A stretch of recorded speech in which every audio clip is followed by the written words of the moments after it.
Tema 5, subtema 1, pembelajaran 1. Tujuan pembelajaran yang pertama adalah pokok pikiran dalam bacaan. 2. Golongan hewan berdasarkan jenis makanan. 3. Membuat teks non-fiksi. Ekosistem. Semua makhluk hidup memerlukan lingkungan tertentu untuk memenuhi kebutuhannya. Lingkungan adalah segala sesuatu yang berada di sekitar makhluk hidup. Sebuah lingkungan terdiri atas bagian yang hidup dinamakan biotik dan bagian tak hidup dinamakan abiotik. Bagian yang hidup di sebuah lingkungan terdiri atas tumbuhan, hewan, dan makhluk hidup lainnya.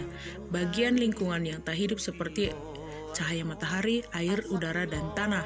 Cahaya matahari dapat menghangatkan udara, air, dan tanah agar mencapai suhu yang sesuai kebutuhan hidup makhluk hidup.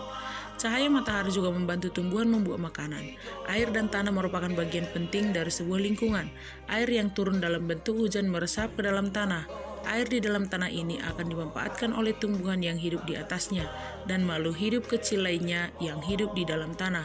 Bagian hidup dan tak hidup di sebuah lingkungan saling berinteraksi dan saling bergantung satu sama lain. Interaksi antara makhluk hidup dan benda-benda tak hidup di sebuah lingkungan disebut ekosistem.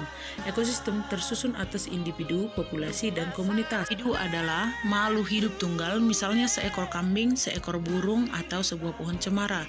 Tempat individu tinggal disebut habitat. Populasi adalah kumpulan individu sejenis yang menempati suatu daerah tertentu. Contoh, di sebuah kolam terdapat populasi ikan, populasi tumbuhan teratai, dan populasi lumut.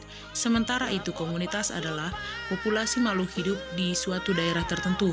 Contoh komunitas adalah komunitas sungai dan komunitas padang rumput. Bacalah teks jenis makanan hewan berikut.